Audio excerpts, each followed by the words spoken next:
Mother died today. Or maybe yesterday. I can't be sure. Welcome to the deep dive. That line. Wow. It's maybe one of the most unsettling and just famous openings in all of 20th century literature. It's our way into Albert Camus' The Stranger today. That's right. We got a request to really go deep on this one l'étranger in the original French, and that's exactly what we're going to do. Yeah, a full, detailed breakdown, chapter by chapter. We're following the protagonist, Meursault, every step of the way. We won't miss a thing. Our mission here is to give you that comprehensive explanation.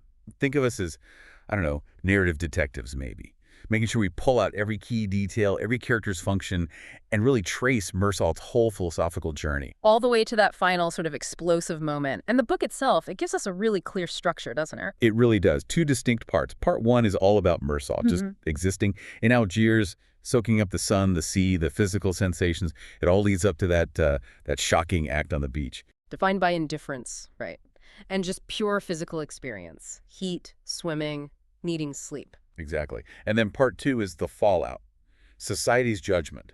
The trial, the prison, and Meursault facing this huge existential reckoning.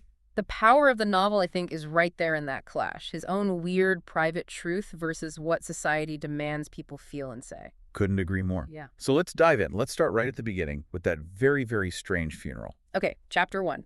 Right away, we get Meursault's defining trait. This profound emotional distance and this focus on the practical, the logistical. Yeah, that opening line isn't about sadness. It's about confusion over the day of his mother's death. And then immediately, okay, got to catch the 2 o'clock bus, got to borrow a black tie from Emmanuel, got to sort out leave from work. Zero sentimentality. It's the first thing that strikes you, and it's what the world around him immediately picks up onto. So he travels, 50 miles? To Marengo, to the home for aged persons. And he meets the warden. Small guy, got the Legion of Honor ribbon. Right, and the warden almost immediately tries to, smooth things over for Meursault, doesn't he? Says his mother was happier there, that Meursault couldn't have provided the care she needed. It's like he's preempting criticism. He is. But Meursault's own actions just completely undermine that effort at making things seem normal. When they ask him if he wants to see the body, if the doorkeeper should open the coffin. His answer is just no. One word. Flat. It's shocking, really.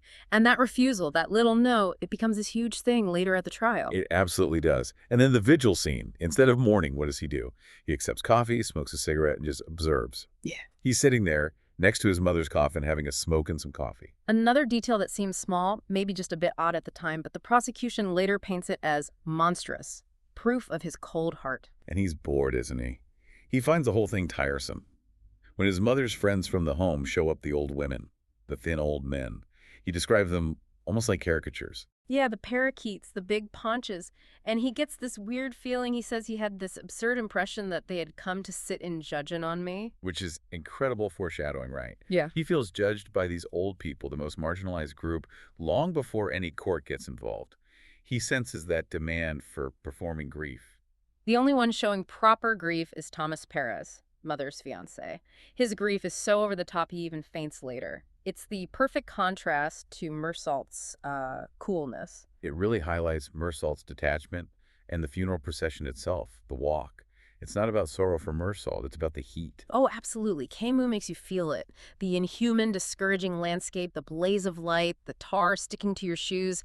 It's pure physical endurance. Meursault's fixated on it. Perez limping, trying to keep up by taking shortcuts. The nurse worrying about heat stroke versus getting a chill. Right. That observation from the nurse is key, isn't it? Go slow, you get heat stroke. Go fast, you sweat and get a chill. Either way, one was in for it.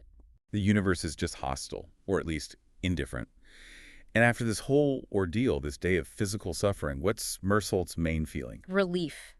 Pure physical relief. He gets back to Algiers and feels a thrill of pleasure just thinking about sleeping for 12 hours. The effort is over. That's what registers. It perfectly sets up his character. Events are processed through the body, not the heart or the mind. Hashtags 2. The Saturday and Sunday aftermath, chapter 2 and 3. Okay, so chapter 2.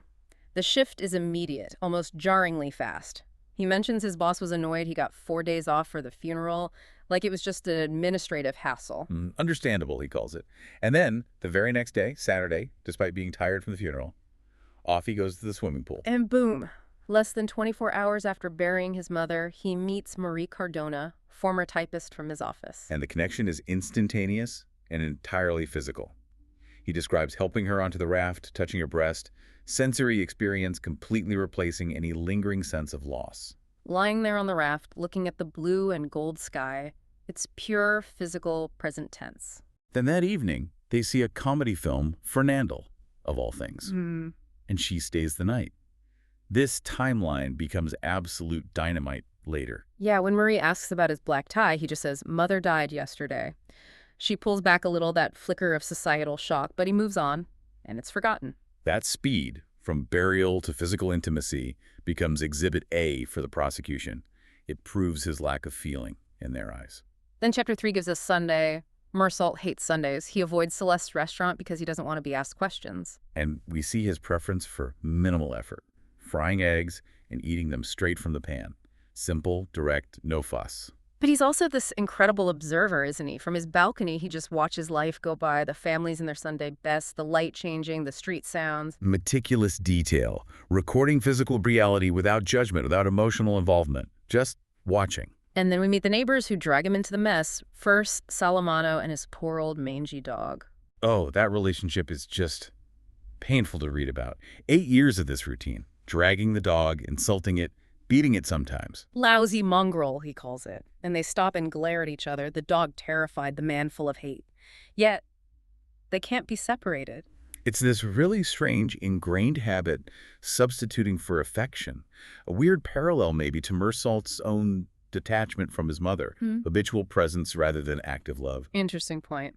And then there's Raymond Santés, the neighbor everyone thinks is a pimp. Short guy, bit of a bruiser. And he wants Meursault's help. He's had a fight with his Moorish mistress, suspects she cheated on him. Finds a pawn ticket, right?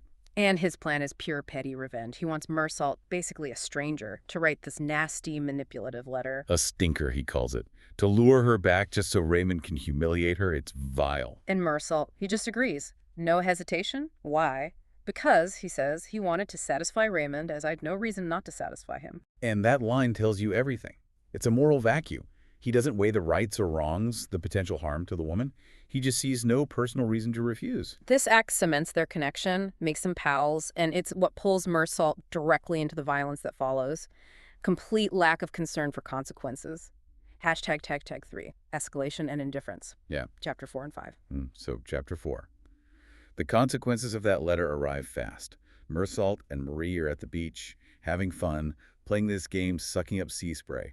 Again, it's that pure physical joy. But they get back, and all hell breaks loose in Raymond's room. You hear the screams, "You let me down, you bitch!" Marie wants him to get the police, but Meursault refuses. His reason: I told her I didn't like policemen. Not a moral stance, not political, just personal preference. A complete refusal to engage with society's structures, even to stop violence. The police show up anyway. Raymond gets slapped for being mouthy.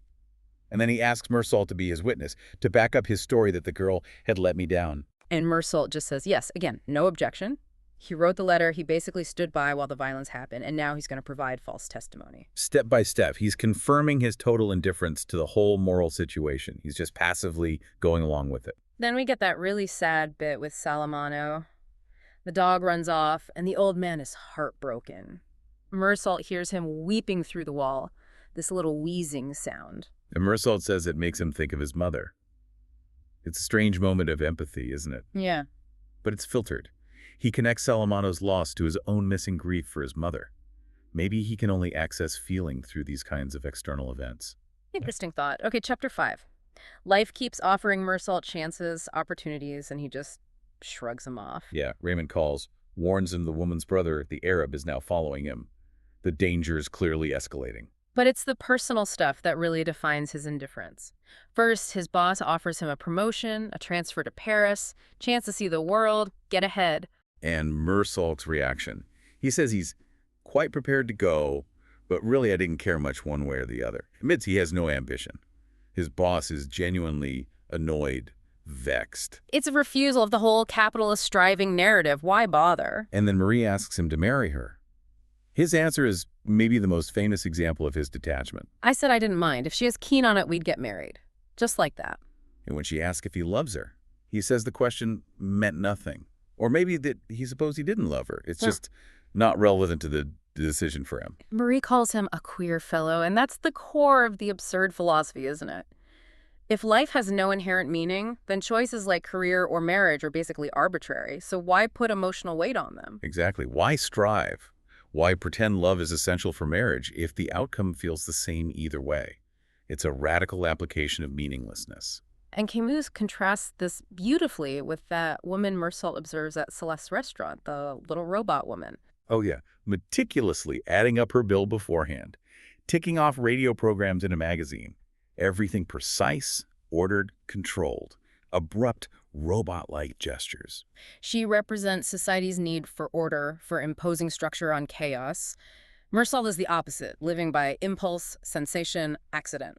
The chapter wraps up with Salamano again, still mourning his dog.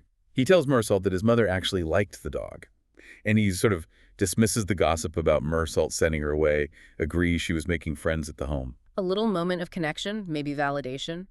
But it's too late. Meursault's indifference has already set the wheels in motion for what's coming. He's locked into his path. Hashtag tag tags 5A, the climax on the beach, chapter 6. All right, chapter 6. This is it, the pivot point. The moment everything changes. It's Sunday again. Meursault, Marie, and Raymond head out to Masson's beach bungalow. We meet Masson, tall guy, likes to say, and what's more, a lot, seems decent enough, and his wife, Madame Masson. On the way, they see the two Arabs hanging out near the bus stop.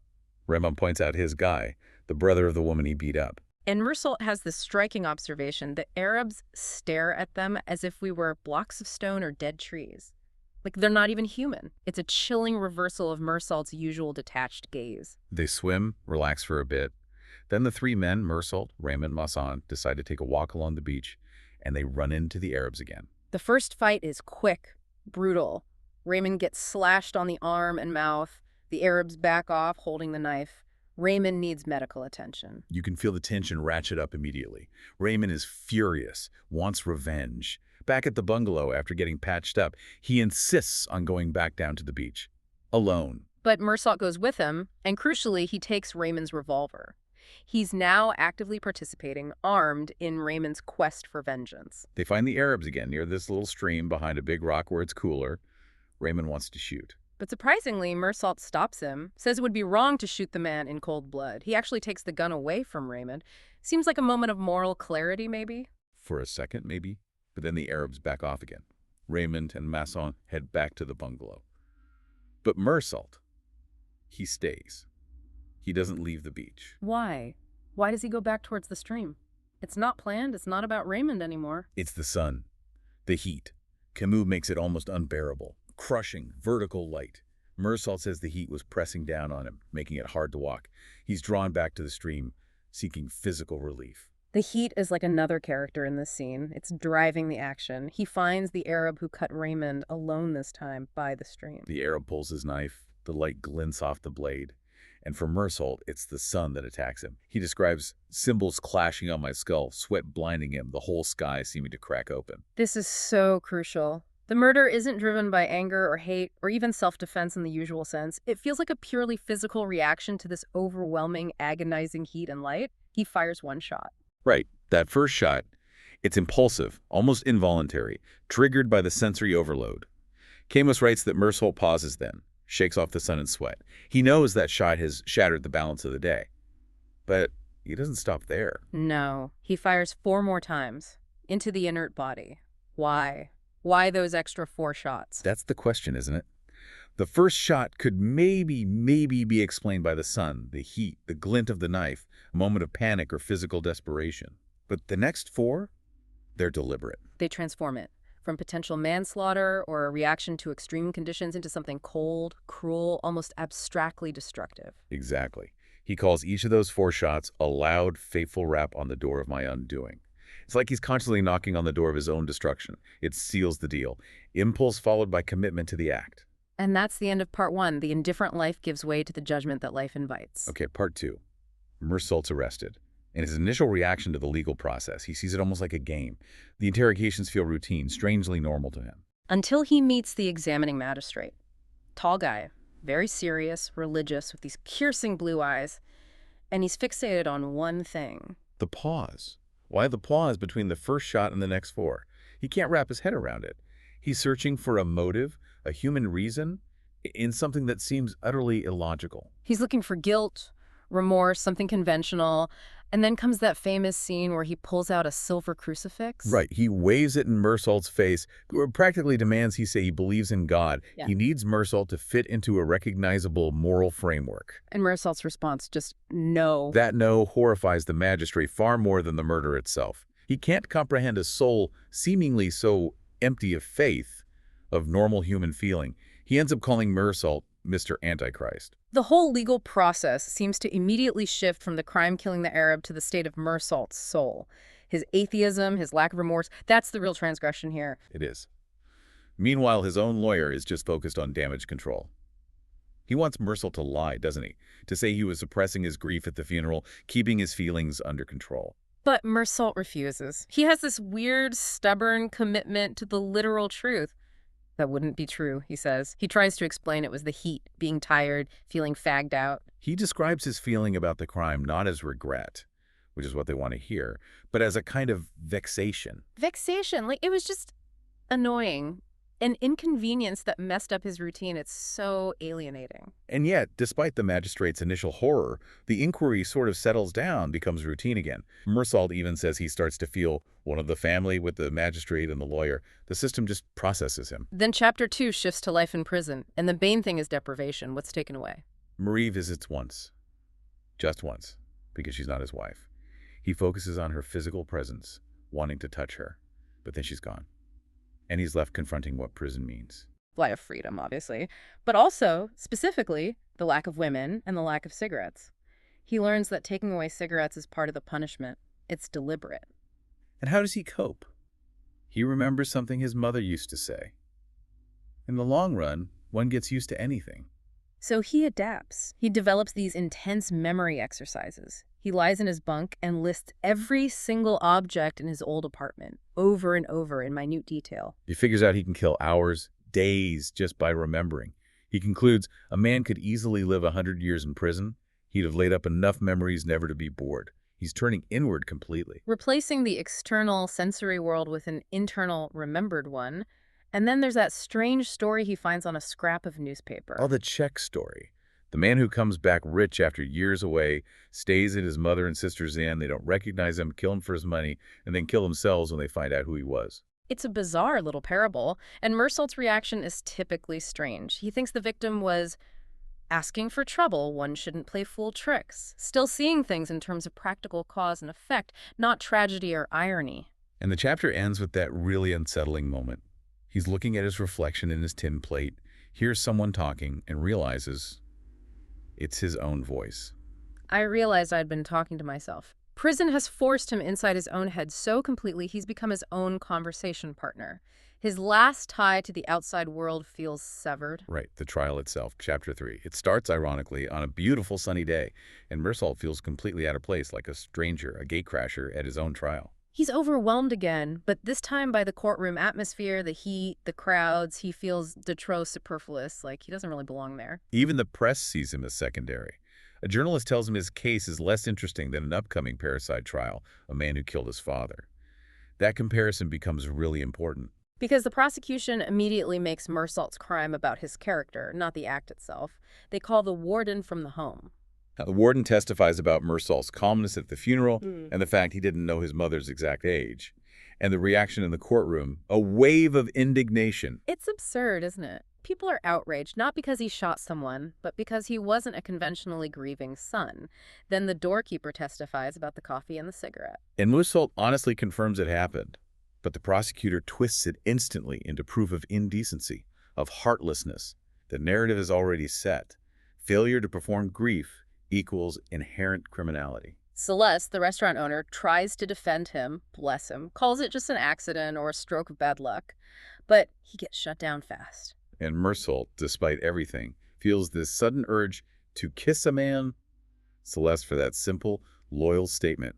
But loyalty means nothing here. Then Marie testifies, and the prosecutor destroys her, basically, focuses entirely on the timeline, swimming, the Fernandel movie, sleeping together right after the funeral. Marie breaks down, sobbing that they're twisting everything. Raymond testifies too, and the prosecutor uses it to paint Mersault as the associate of a known pimp, tarring him by association. It all builds to that infamous statement from the prosecutor. What is it again? I accused the prisoner of behaving at his mother's funeral in a way that showed he was already a criminal at heart. Boom. The link is explicit. His indifference at the funeral proves he was capable of murder later. Moral guilt comes first. So chapter 4 is the closing arguments, and it's almost entirely about Mersault's soul, or lack thereof. The actual killing of the Arab feels like an afterthought. The prosecution argues Mersault has literally nothing in his soul, no normal moral feelings. They even use his intelligence against him, saying it proves he knew how heartless he was being. And then the shocking climax of the speech, linking Mersault to the parricide case, arguing that by being so unfeeling about his mother, Mersault somehow set a precedent and is morally guilty of his mother's death. It's an incredible leap of logic, but it works in that courtroom. They demand the death penalty, basically condemning him for the moral murder of his mother to justify executing him for the actual murder of the Arab. And when Mersault finally gets a chance to speak, what does he say? He tries to explain it was because of the son. And the courtroom just titters, laughs. It sounds ridiculous to them. Why does Camus have him offer only that physical explanation? Because that is his truth, right? He lives in that physical world. Heat causes action. Exhaustion causes indifference. The courtroom operates on moral causality. Motives, remorse, intention. The two worlds just can't connect. His own lawyer doesn't help. He keeps using I when talking about Mersault's case, effectively excluding Mersault from his own defense. Mersault's totally checked out by this point. He's noticing the sound of an ice cream seller's horn outside, thinking about his old life, the smells, the sounds, the sensory world he's lost. He can't even respond when Marie waves at him. His heart, he says, feels like stone. The system has completely alienated him. The verdict comes quickly. Guilty, sentence, be decapitated in some public place. And he observes the respectful sympathy on people's faces. Society has processed him, categorized him, and now feels a strange sort of pity. He realizes the path he walked that summer could lead just as easily to prison as to the sea. #7, The Final Reckoning, Chapter 5. So the final chapter, Mersault's waiting for execution, and he becomes obsessed with the process, the implacable machine of the guillotine. Yeah, he thinks about the mechanics of it. No scaffold anymore, more clinical. And he thinks the system needs the condemned person to sort of cooperate mentally, to accept their fate. He falls into a routine, sleeping during the day, waiting through the night for that vague hour before dawn when they might come for him. Each sunrise becomes a small victory, something to be thankful for. It's like he's back to basics, finding value in simple existence like his mother. And then the chaplain visits. Merholz refused to see him 3 times already, but the priest comes anyway. Tries to talk about God, sin, repentance, the afterlife, appeals to Mersault's supposed despair, argues that everyone's under a sentence of death, really. But Mersault just isn't having it. He rejects that kind of generalized comfort, and the chaplain's persistence finally pushes him over the edge. He explodes, this incredible outburst, an ecstasy of joy and rage. He grabs the priest, yells at him, shakes him. And he lays out his core philosophy, his certainty, what's real for him. This life he lived, this death that's coming, that's it. He tells the priest his beliefs, his life, are just as meaningless in the end as Mersault's own. Everyone shares the same fate, oblivion. So all moral judgments, all notions of sin or salvation, they're just pointless constructs. One and the same fate was bound to choose not only me, but thousands of millions of privileged people, he shouts. It's his final, total rejection of society's imposed meanings, of God, of everything outside his own physical certainty. It's the ultimate embrace of the absurd. After the guards pull the priest away, Mersault calms down, and he has this moment of connection with his mother again, realizing that she too, near the end, must have felt ready to live it all again, finding a kind of freedom in accepting the end. It leads to that final, breathtaking conclusion. He feels totally at peace. He opens his heart to the benign indifference of the universe. Benign indifference, not hostile, not caring, just indifferent, like the sun, like the sea. And in accepting that, he finds happiness. He says he was happy. And is happy. And his very last wish. It's completely defiant. No pity, no quiet end. He hopes that on the day of my execution, there should be a huge crowd of spectators and that they should greet me with howls of execration. He wants their hate. He wants them to acknowledge his otherness, his rejection of their world. It's the final confirmation of his unique, absurd existence. #tag outro. Wow. What a journey. We've really walked through it, Mersault's path from just pure sensory living and that deep indifference through a trial that was really about his soul, not his crime. All the way to that final strangely joyful acceptance of an indifferent universe. It's an incredibly powerful and, yeah, challenging book. And that central conflict we kept coming back to is key, isn't it? Was he condemned for killing a man on a beach? Or was he really condemned for not crying at his mother's funeral, for being honest about his feelings or lack thereof? The trial makes it pretty clear it was the second one. His character, his refusal to play the social game, that's what sealed his fate. His honesty was seen as proof of a criminal heart. Which connects directly to Camus' wider philosophy, doesn't it? You mentioned the myth of Sisyphus. Camus got the Nobel Prize, largely for illuminating these kinds of problems of the human conscience. He defined the absurd as that gap humanity desperately needing meaning and the universe just being silent, cold, indifferent. And Mersault's final moment, that reconciliation with the benign indifference, is Camus' radical answer. By embracing the meaninglessness, by accepting his fate without hope or appeal, Mersault finds a kind of perverse freedom even facing the guillotine. He escapes the need for external validation or cosmic justice. So, a final thought for you, the listener who asked for this deep dive. Think about Mersault's end. If we accept Camus's premise, a universe indifferent to our lives and deaths, does embracing that indifference, like Mersault does, represent the ultimate freedom? Is it liberating to stop searching for meaning? Or is that acceptance simply the final, most devastating surrender of hope?